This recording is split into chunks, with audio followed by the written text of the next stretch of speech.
Hello, welcome back to my channel. In today's video, I'm going to be going over everything you need to know about graphic design. So in this video, I'm going to be going over exactly what graphic design is, what school and schoolwork would look like if you're going to school for graphic design, and also what life after college looks like. I've been a graphic designer for, is it like 3 or 4 years now officially? This is my experience. Then hopefully I could help show you what to expect after college. So to start off, I'm gonna go over a little bit of a background on why I decided to become a graphic designer. Stephanie asked, what made you want to become a graphic designer? And basically ever since I was small, I loved doing art. Like everyone knew that I was just very much a creative person. I was always drawing things. I was always making stuff, like putting little booklets together and like coming up with, I don't know, I was just very artistic and everyone could see that. I asked my dad because I really liked art. I was like, what can I do that's related to art that will allow me to have a steady income? And my dad suggested graphic design, and he told me a little bit about what it is, and I just thought it was perfect. So what exactly is graphic design? When you're a graphic designer, you are a creative problem solver, and your job is finding a creative solution for someone else's needs. An example of graphic design out in the real world is like packaging, movie poster design, restaurant menus, graphics on the web, stuff like that. Basically everything that takes a lot of creative process and thought, like everything out in the world, that was made by a graphic designer or an art director. So going over the questions about like, should I take graphic design? What exactly is it? I'm thinking about doing it. Meredith asked, how do you do your lettering and designing? I am going to go over that later, but the part I'm going to answer in this section right now is, would you recommend being a graphic designer? Honestly, that is totally up to you. You have to be the judge of that. If you're creative and you know art is your passion and you feel like you have an eye for design. I knew all of this ever since I was very small. Lots of people have different tastes, but you have to be true to yourself and know like if you really like it, then you should pursue it. Going to school, we saw a lot of people go into graphic design and then drop out. Do not take graphic design if you want to start your own t-shirt companies. Over half of the people that went there were like, I want to start my own t-shirt company, then dropped out. It's so much more than just starting your own t-shirt company. You're going to be learning about type, you're going to be learning about layout. It's more intense than just learning about the programs on how to use it. It's learning about everything that goes into design. I personally like doing it because it's a challenge. Victoria Janet said, this is amazing because I just took my first graphic design course and immediately was like, yep, this is what I love. And basically it kind of solidifies whether or not you want to do it. Is if you just know, you know. Try looking up classes or looking up graphic design work online. That'll also help you get a feel for what exactly it is.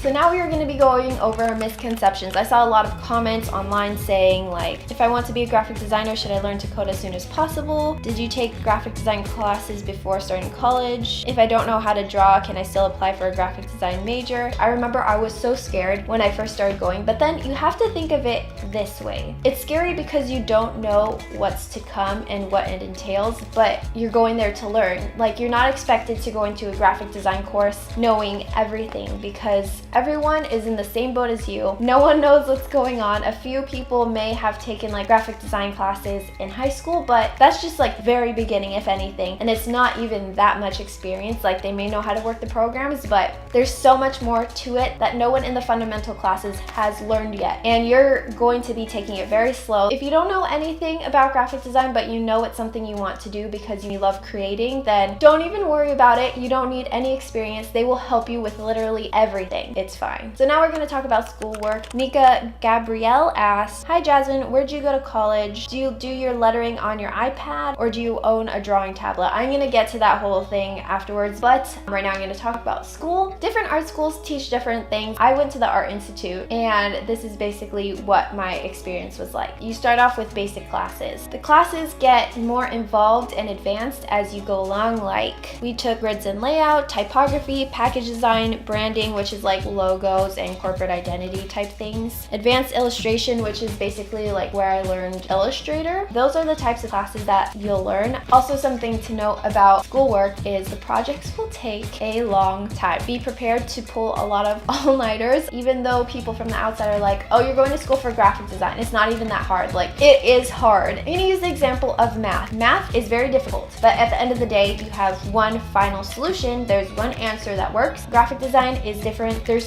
so many different options for one thing. Like, it takes a long time and it takes a lot of thought if you're really passionate about it. But basically, projects will take a very long time. Also, such a big part of graphic design is learning to take critiques. I had this one teacher, Mr. Hansen. I remember stories of like ex-military would show up and put their work on the wall for everyone to see, and he would straight up be like, this is wrong because of this. Why did you do this? Because this and this. And he would send them out crying. Basically, if you're going to graphic design, you need to learn how to take critiques. What can I do to make this better? That's basically what critiques are. Don't ever take critiques personally. It'll really help improve your work, because if not, it'll just always stay the same and you will not improve. I have a few friends that would not listen to the teachers. The teachers would tell them, you should change this because of this, and then they would think that they know more than the teachers, or they were like hurt from it and they would start crying. They're out in the world right now and not doing what they went to school for. So if you're going to graphic design, be prepared to have some thick skin or grow some thick skin, because it will be hard at first to like hear all these critiques. It'll make things a lot easier and you will grow so much more as a designer. So now we're going to talk about like building skills and motivation in graphic design. Lauren asked, what are the best resources for aspiring graphic designers? Inspiration, like websites like Behance, The Die-Line. The Die-Line was started by one of the alumni at my school that I went to. Like now it's like one of the biggest, is it the biggest? I think it's the biggest package design website. And yeah, that's a great site for package design inspiration, also just design inspiration. And also Dribbble with 3 B's. Find what inspires you and then find the supplies in order to do the things that inspire you. Next, we'll be talking about internships. Victoria Janet asked, tips on when is a good time to apply for internships and tips on getting an internship. What worked for you? I'd say the best time to get an internship is when you're in school. Maybe like midway to like towards the end is a good time to get internships. So in order to get an internship, you need a portfolio. Don't stress out about this way too much while you're in school. Don't worry about it till like midway through schooling or so, because like the fundamental projects that you do are most likely not going to end up as portfolio pieces. But keep your portfolio in mind as you're doing projects, because you never know later on what can turn into a portfolio piece. They know that you don't have any experience. So as long as you have good school projects that show your design style and what you can do, that's what matters. It's also very good motivation to keep doing well in school. Also, in order to get an internship, you need a resume. Put together a nice one. It doesn't have to be like superly over designed. Even to get my job that I have right now, I didn't have a crazy resume. I just had like a nicely designed resume that was pleasing to the eye, and that's all you need, I think. Also, going back to like why I really suggest getting an internship, they make you realize what type of company you would like to work for. I only took one internship before I graduated with my bachelor's degree. I worked for this company called Vizio. They make all those TVs and stuff like that, and it was a really good company, but it was really extremely boring. Not because it was a big company, but because their branding was so specific that I was literally doing the same thing over and over and over. Every time I would try to like do something very creative, they'd be like, this is cool, but just, you know, put red text on gradient background and you're good to go. And I was like, really? It was just really boring. And even though I loved the company, I did not see myself working there. Whereas now I am working at Taco Bell headquarters. I love it because their projects are so versatile. I'm never doing the same thing over and over and over every single day. There's something new. And I mean, Vizio and Taco Bell are big companies, but their branding is different. So take internships in things that you think you might like to do, and then you could get a feel of what the work environment is like. You could go to your next interviews and be like, what is the work environment like here, and what can I expect in a job? And I highly suggest doing it. Most of the time, if they really like you, they will offer you a job afterwards. Before I graduated, I decided to quit the internship just to like focus on schoolwork. So I told them that, and he was like, you know, we really like your work here. We like your work ethic. If you want a job, I'd definitely be willing to take you on here. And if not, I'm willing to write you a letter of recommendation to give to anybody. Yeah, so most of the time, if they really like you, they'll hire you on full-time afterwards. I didn't personally do that, but my friend Matt did that. He works at Acorn, and they gave him a really good starting pay because they didn't want to lose him. So either way, it just is a very helpful experience. So now I'm going to be talking about work and career, what life is like after college. Jessica asked, internships and what it's like working for a big company versus freelancing. So I talked about internships, so freelancing versus working for a big company. When you freelance, you definitely have like a lot of freedom. You don't really have a set schedule besides the projects that you take on and those deadlines, but it can also be very hard to find clients at times if you don't know how to network well. I'm not the best at networking. Leo is very good at networking. He gets freelance jobs all the time. So if you're good at like connecting with people and finding work, then go ahead, because like in order to be successful and have steady income, you need to like really put yourself out there and be very hardworking and just be very self-motivated. Also, working with clients can be tough and sometimes unreliable. Clients can sometimes take advantage of you, and that's the reality of doing graphic design out in the real world. I don't really suggest working with friends because I had some friends that didn't even like pay me back and then they moved away. And I was just like, where's this money for all of the work I put in for you? I know we're friends, but like, what the heck? So it's like a little bit awkward, but freelancing, if you're good at it, go for it. So working for a big company, you usually work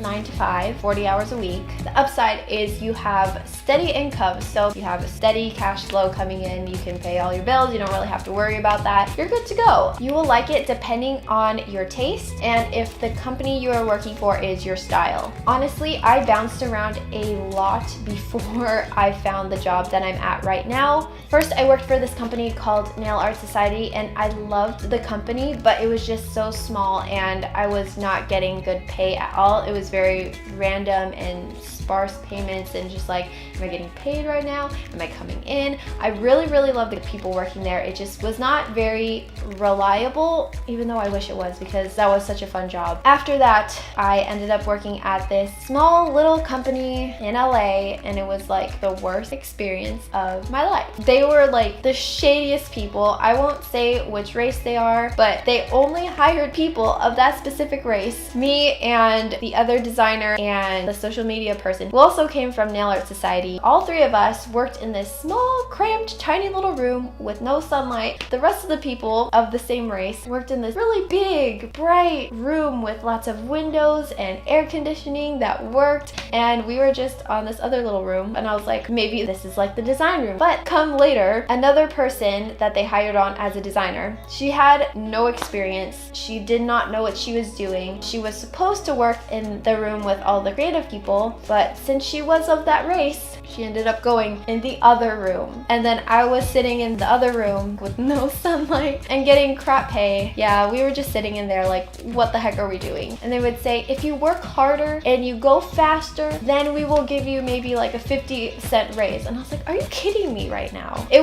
was just not good. And every time we would try to ask for better pay, they were like, we don't have the budget. But then we would go on their Instagram and see them like buying Prada bags over the weekend. It's just like, are you kidding me? This is not a good job. The other job I had after that was also for a company. It was a small-ish company. I was like, this is a really cute company. I think I would have fun with this style. So I ended up going there. But it was so weird because after a couple months, one of the sisters was in India. So she lived over there and the other sister lived here and worked at the actual company. But the sister in India, she just loved to micromanage. She started like, hey, you know what? Let's Google Hangouts and we can talk about this. So I was like, sure. So it started off like maybe once a week and then slowly increased to like every single day I was Skyping at weird times. Like I had to come in like an hour or two earlier than everybody else just so that this sister from India could micromanage every single little thing that I was doing. She would basically just sit there and look at my screen and be like, move that over to the left. Okay, now move that over to the right. Make the font bigger. Actually, you know what? Do it the way you had before. Actually change it. And we would sit there for like 4 to 5 hours before she went to bed. And it was just the worst experience. I freaking hated my job there. After a few months of doing that, Leo actually worked at Taco Bell headquarters before me, and he mentioned that they were looking for a new graphic designer and they hired me. It's a company that I really love. I'm doing something different every single day. The main job that I was brought on for is to help with PowerPoint, which sounds boring, but it's actually like so cool. I wanted this job because I get to travel about like 3 to 4 times a year, and I help out with the big dogs at Taco Bell. They give presentations to the franchisees who run the stores, and basically me and Brad, who I work closely with, we brand all of the staging and all that stuff, and we come up with the designs for the presentations that they give to the franchisees. And it's like, that's my all-time favorite thing about working where I work. So that's what I ended up liking. I do like other aspects of it. What I like about Taco Bell is that I can work on different things, and they do packaging. So if I ever want to do packaging, I can tell them, hey, I want to work on packaging, and they'll throw me on a package design project. It took a lot of trial and error to get where I am now, but as long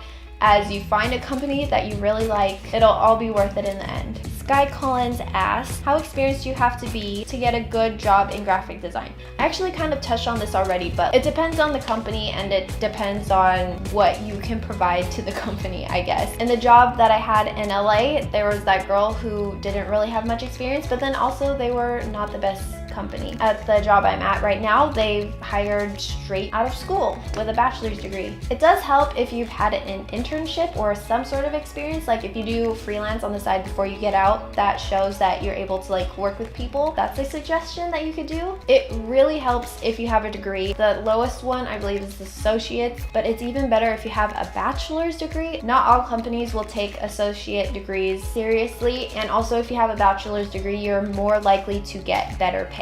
Lauren asked, do you prefer working with a company over freelancing? I love working with a company now that I found one that I really, really like. The only thing that I don't like is going to work from 9 to 5. It can be draining at times, but as long as the work you're doing is rewarding to you, that's all that matters, and I really like the work that I do. So now I'm gonna be talking about what a day at work would look like as a graphic designer. This has been basically true for every single graphic design job I've had in the last few years.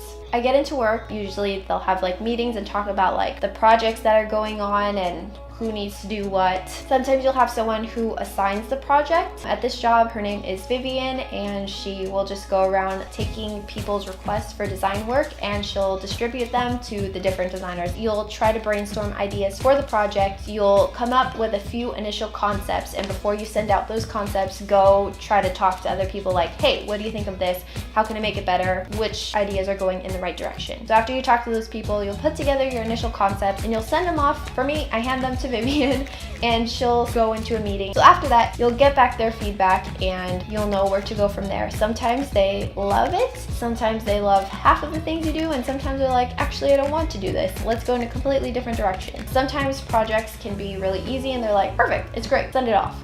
And other times you'll be doing revisions for weeks on the same project and you'll want to punch the people in the face. They're just like, make up your freaking mind, I've been working on this project for a whole month now. Sometimes you'll get to work on things that you really like and you'll get to go crazy with like your style and do whatever you want. The clients are like, yeah, I don't know anything, that's why we have you, the designers. And other times the clients are like, I feel like I have the graphic design knowledge, I just don't have a computer and know how to work it. So ultimately, they are the ones paying you and they want something specific way, so sometimes you'll just have to give it to them. Just don't put it in your portfolio. I'm just trying to be honest, but honestly, I really like graphic design and I think it's very, very fun. So I hope I'm not steering people away or scaring people, because I'm just trying to show you what it's really like in the real world, because some people don't know. So I'm just trying to open up that side of it, because it's not just like playing on the computer every day. Karen asked me, describe your creative process / how you approach your initial idea generation. Do you often find it difficult to render verbal information into a visual element? Love, a little graphic designer to be. If you didn't already know, Karen, I've mentioned her in a few vlogs. She is Leo's little sister and she is now going to school for graphic design. But initial idea generation, when you're in school, teachers will always suggest just sketching everything out right off the bat, just sketch, sketch, sketch. Sometimes I'll write down a list. Sometimes I'll just go straight into Illustrator and just play with different ways to do it. Depending on the project, I'll take those 3 different approaches. Find out what works best for you